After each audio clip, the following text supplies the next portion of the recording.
Hi, welcome to Art Adventures. I'm Elizabeth Whelan. And I'm Adriana Eftimi, and today we're talking about the making of art adventures. Isn't that exciting? Yeah, we thought you'd like to have a little bit of the behind the scenes of why we did this and the making of.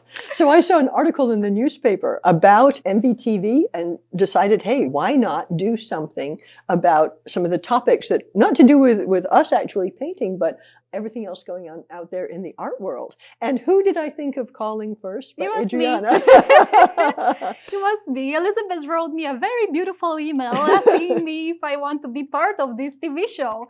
And it took me about 3 seconds to answer.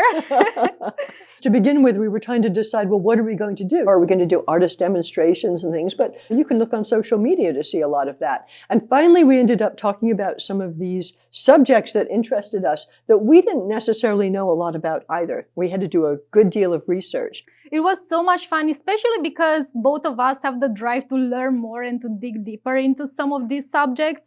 And it's so much fun when you're sharing it with others, right? Neither Adriana and I went to a formal art education. And so sometimes you feel like, well, maybe other people in the art world know more about things than we do. Theft and forgery and money laundering, I'm always interested in that. And to get into those subjects a little bit more. Yeah, that's true. But it also was a big responsibility because all the information we put out there had to be correct. Right. So it was so much fun learning about all of these interesting subjects, but in the same time, the research was, I need backup to make sure this is right. Yeah, and then of course we had to decide what the show was going to look like. So Adriana and I have no background in TV at all. And so what was extraordinary to us was the resource that Martha's Vineyard TV was. I mean, it's been incredible. And I have to talk about that for a little bit, and I'm sure you do as well. Yes, absolutely. The help they gave us. So what kind of help was that? You pay a small membership and then you get this assistance in the studio. You can use video cameras they have. But what's more important is the training on how to go about, what is a show supposed to look like? What are the components? How to get through it in a sane manner, and then how to edit it afterwards. Yeah, that's true. And I would like to thank Michelle and Chavanez specifically. Exactly. And also to MVTV for offering us all these resources and helping us to put together this TV show. Yeah, and we wanted to talk to you about it also in case you have ideas and you'd like to see them come to fruition. Now, it's not easy. I mean, so, okay, I typed to Adriana, let's do a TV show. And she goes, yeah. Yes. And then, boy, we didn't know what kind of trouble we were in for. I do like a very good challenge, to be honest. When I said yes, I thought, well, what could go wrong? Right, what could go wrong? It's just for a few months. We'll see how it goes. We'll learn a lot. Well, little did we know. So we decided on 12 episodes just so we had some sort of container, because both of us were busy artists. We do commissions and we have shows going on and all of these other things. So we needed something pretty definite. And I discovered through the process of this how lucky I was to have picked Adriana as the person to do it with, because she's also very dedicated and gets things done. And I realized as we were going through it, and in fact, I thanked her at one point, wow, I'm glad you're the kind of person you are. Because sometimes it would come down to the night before and we're both in Google Drive editing the research for the next day and dividing it up in a really equitable manner and getting it done. And so that turned out to be perfect. So if you end up doing a TV show with other people, make sure you have the right partner. Like every now and again, we'd get ideas about the segment each other was trying to edit. Because we're both so interested in the subject and we both want to put out there what we think about it. Exactly. And this was a very important thought that we had before starting this series, is that we want to share the information in a non-biased way for people to see the facts, and then we had to make sure our opinions are after we stated the facts. So I think that was also a very important point we wanted to make. Because everyone can have an opinion, right? That can be very different from one person to person. Yeah, I'll ask Elizabeth a question and we'll wiggle a little bit and then we'll see. We go to the end. Yeah. Okay.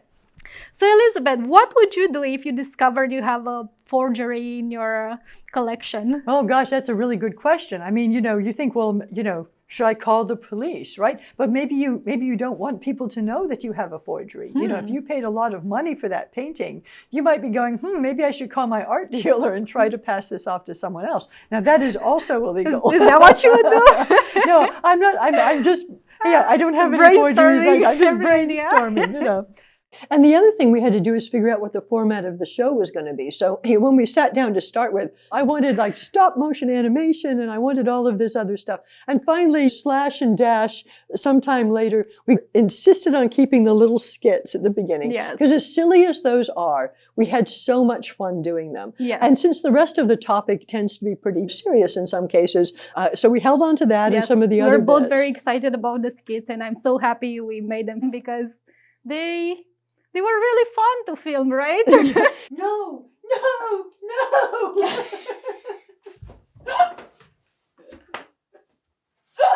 You're having too much fun with that Zoom. Do you want me to do it again? Yeah. Okay. I didn't want to know what you're up to. That's great. Oh, cool. Okay, so now let's get some stuff of that was good, right? Yeah, that's really good. It's really funny because like when I was a kid, things would make me giggle and I couldn't stop laughing. But as you get older, you think your life is going to, when I'm an adult, I'm going to be able to do everything and it's going to be fun. And instead, adults have a tendency to make things not fun. We do art, but now it's a business. So you have to be serious. You have to right? be serious about it. And so I didn't realize we were going to have this opportunity to play around. I've brought in some of the props that we used for some of these skits, and we just made it up. This wasn't a low-budget amateur production. This was a no-budget amateur production. And so Adriana was painting things, the signs for one of the shows. She made the hat out of tinfoil. Oh no, my hair. And then, of course, the beautiful... I love this the one. calculations that we used for artists on the move. Sure. Where are we? Trust me, I got it all figured out. Okay.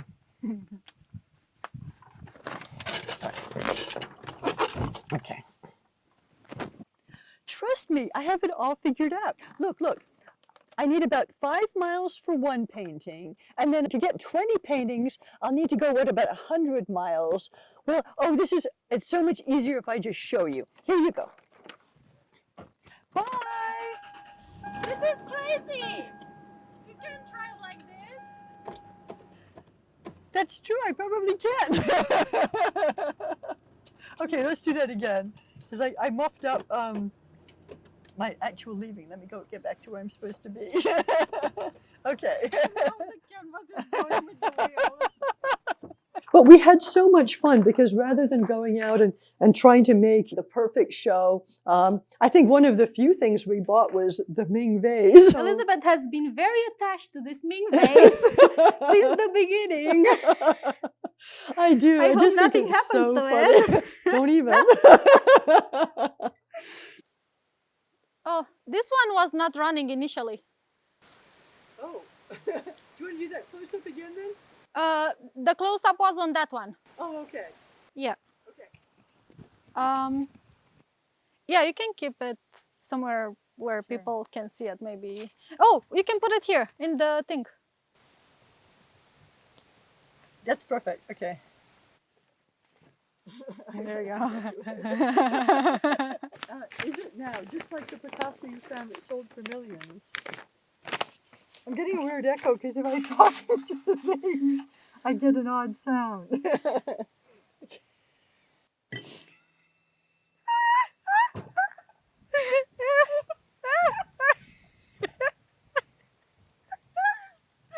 And then the next one is, we have both of us, but we have the cameras talking over one shoulder, Yeah. I go like this. And then Do you have any other close-ups? I don't think so. Let me double check the shot list.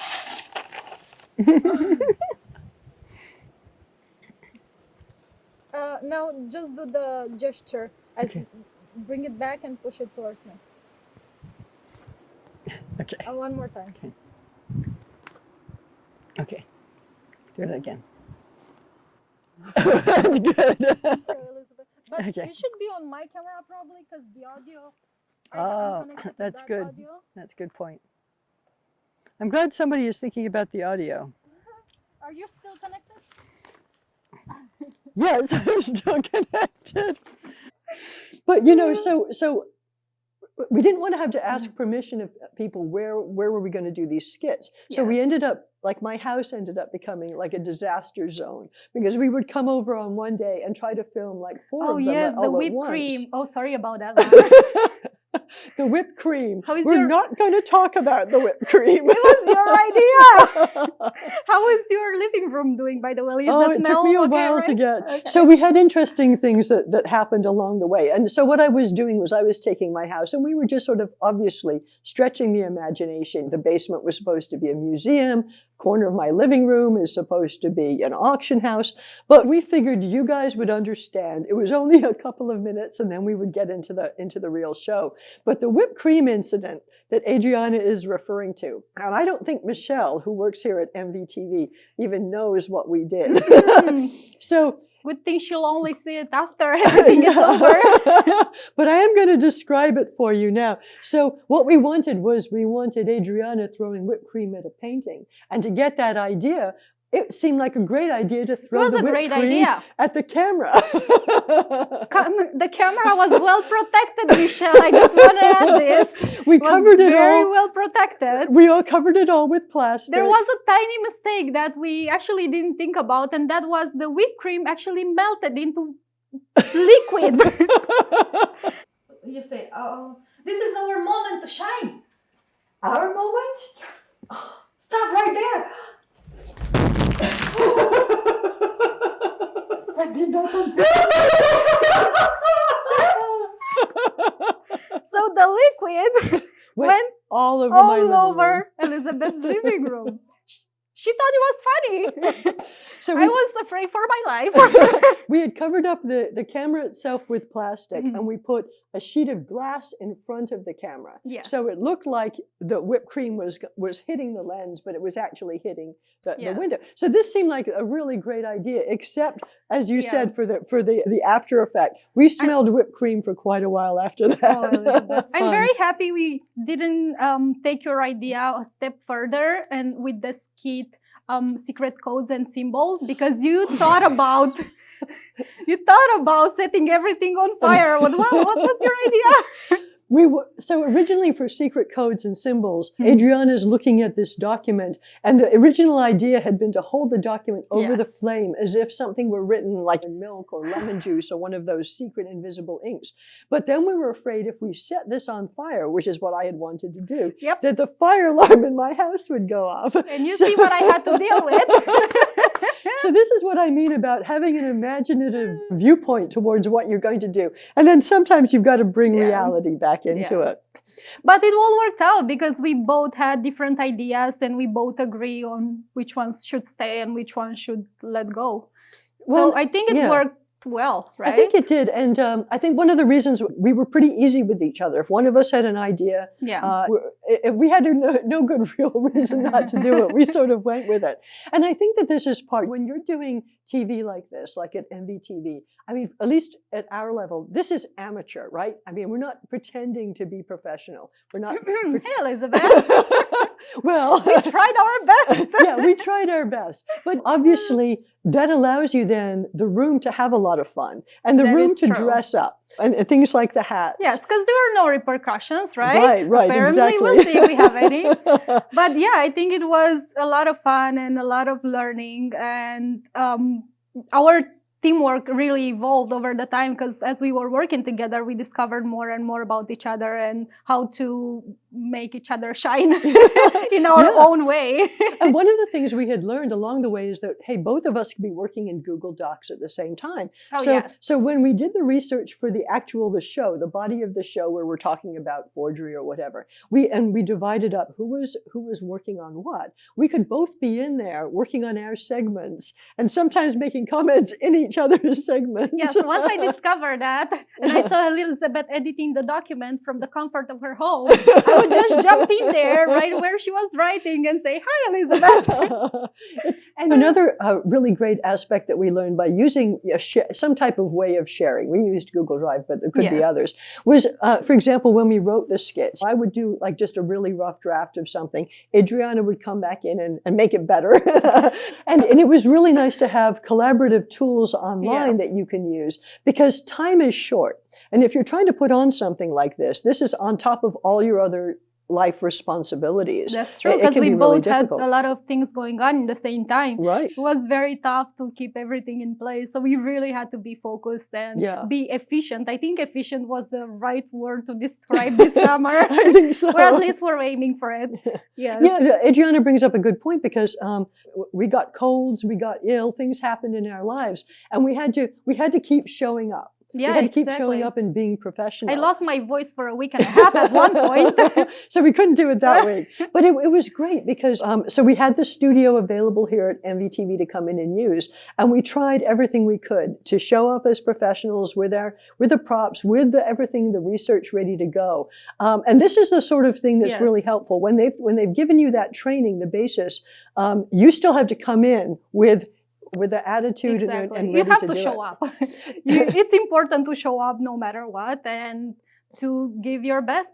And then you'll see how it goes from there and how to improve next time and next time. It was the same with the first episode we filmed. Oh my goodness. Because the first episode we filmed here in the studio was, how to describe it? Deer in headlights. That's how I would describe it. Exactly. And thankfully, you'll never have to see it, because we refilmed it. But we were both. I mean, I'd had a little bit of experience in front of the camera, but not. We were trying to memorize large scripts of information, and I was like doing things like looking at Adriana like intently, not because I was actually paying any attention to what she was saying, but because I had forgotten what I was supposed to say next time. Like, oh, please, goodness, I hope at some point she says something that reminds me of what I'm supposed to say next. And Elizabeth was staring at me while saying her part, and I was here, and she was so serious, looking into my eyes. I couldn't stop laughing. I think I laughed for 5 minutes straight.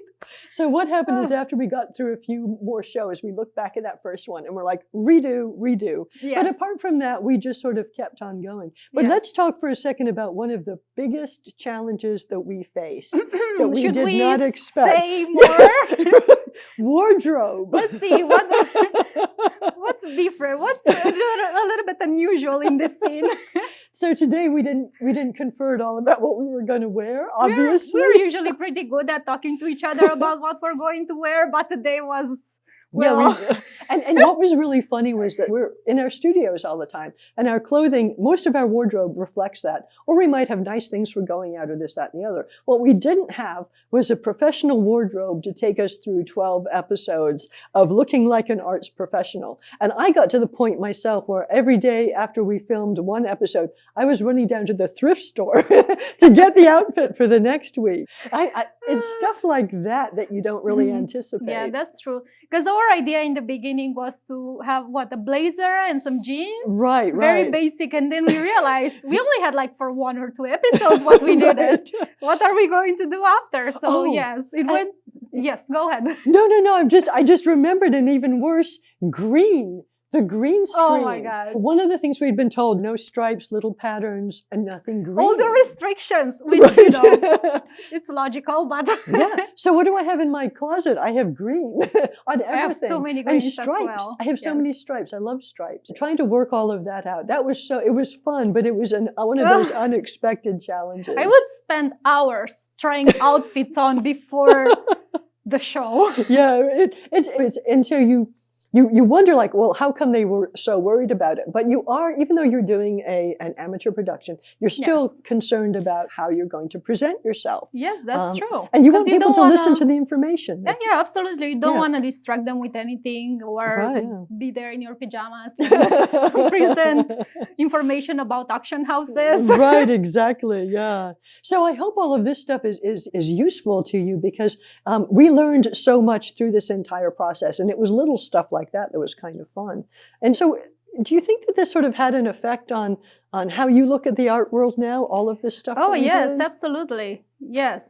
Well, we know a lot more. We do.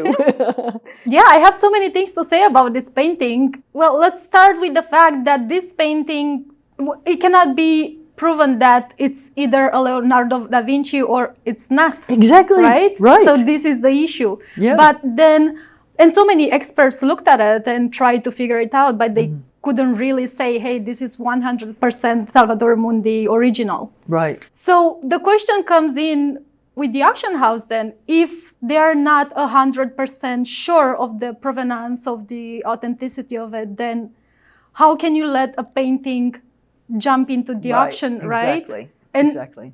become one of the record-breaking paintings. Here's a little known fact. Art bought as investment via an auction house might never recoup these transaction fees. It's not about the price that was realized, the 100 million. It's that in order to break even, you now need to sell that art for a considerably higher price. You need to cover the hammer price, the 100 million, the buyer's premium that you just paid, and now the seller's premium you are going to pay in addition for this new sale, as well as all of those other charges. So the next time the painting is on the market, it might have to jump from 100 million to 150 million, and on it goes. Because the next person who buys a painting, who buys that painting, who wants to make a profit of it, is going to have to move it up maybe another 50 million. And this has so much to do with what we see as these huge leaps in pricing that are made. And of course, the auction house is happy to help with that and create a marketing campaign that well, of course, brings it along. They're always happy to sell artwork. Exactly. And it's very interesting to see how the art world works from up there and to see everything in perspective, but also know every detail about what's going on. Yeah. And I think it's very useful for the business of our art. Yeah. Yes. I think it is. I mean, I don't know about you, but I would read articles about some of this stuff before, and I didn't understand my place in it. And it really has changed. It's made me a more confident painter. And the reason why is because I now understand that. So we've got the art market now with all of its ups and downs, the auction houses, the forgeries, the money laundering, and all of the other components to it. And there's a tendency as an artist, you're looking on Instagram and things like that, and you're worrying about, oh, I'm competing with this person or that person. I do agree that every artist should be confident in their art and in their journey. Yeah. It's very hard to focus on your art when you're distracted about the endless issues that are in the art world. Yeah. So as an artist, yes, I agree with you. But in the same time, as a collector or just as an art lover, it's easy to be misled, right? Into that's a good point. all of these shiny things going on. Yeah. Especially with the auction houses that are dictating the trends and they are telling us what's worth, how much it's worth, Very good based point. on just a sale at one point in time. Right. Yes. Yeah, no, that's really true. And I think that it's nice to know a little bit more when I read articles now, and I hope it's the same for you. If you've watched these shows and you're reading something about forgery or whatever, you'll know a little bit more of the depth. When we were putting the show together, one problem we ran into was which artists we could talk about, because it became a problem trying to get imagery. And of course, any artist who's a modern artist operating today has control of their copyright. Us being a zero budget show, we didn't have money or extra personnel to try to get approval or to pay licensing fees or whatever. Yes. So we had to use the artwork we found, for example, Wikimedia, Wikicommons. Yes, absolutely. It's why, for example, you might have been watching us and go, oh, why aren't they talking about so-and-so contemporary artist? And this is really the reason why we sort of stuck to a lot of the classics. Yes, and I do have to add that we wanted to be more inclusive, but this was a very hard problem to deal with because we didn't have access to all these paintings. So Elizabeth, all these journey with Art Adventures, did it have any effect on the way you paint? I think it really did, because we looked at so much art, didn't we? Yes. And that was great. I mean, I love art history anyway, and you kind of feel like you're reconnecting with various different artists, or I read their stories, and something about it, you kind of feel connected to the whole. And it, like I mentioned confidence before, and I think that really is it. Knowing that I'm in my studio and I'm fighting away at a painting, but now I'm like, well, so are all the thousands of other artists.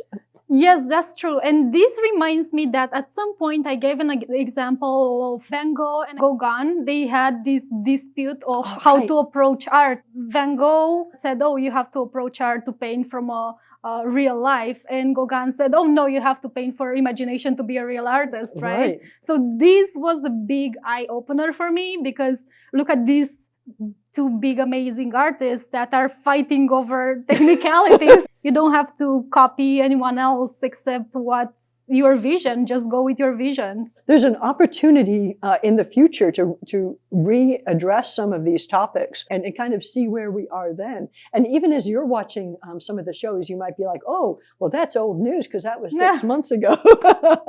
and not much we can do about that. Yes, everything is continuously changing. So it's important to just stay connected to the subjects you love and need in your art business, or as an art collector, to stay connected to what your favorite artists are doing. And in general, when it comes to like putting a show like this together, like this is obviously a subject we care about, and you may have subjects you care about.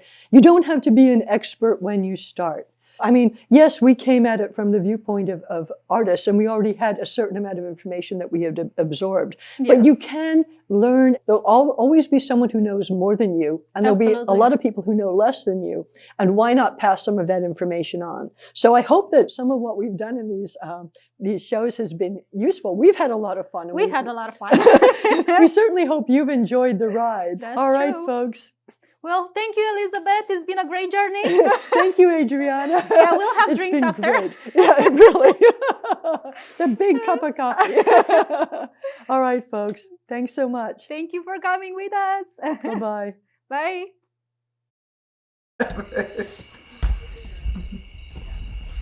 Are you going to clap it in front of the camera? I can clap it and then go to sleep. Yeah, that's what I would do. Yeah. Do you have enough room? Okay, all right. Okay.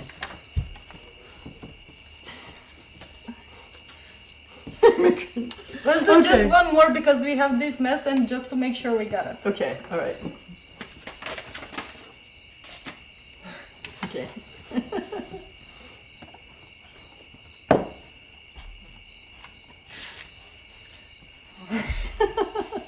I know, like, what's the most flattering position when you're sitting in the corner? Can you get up? I'm still young. I can You keep telling me that.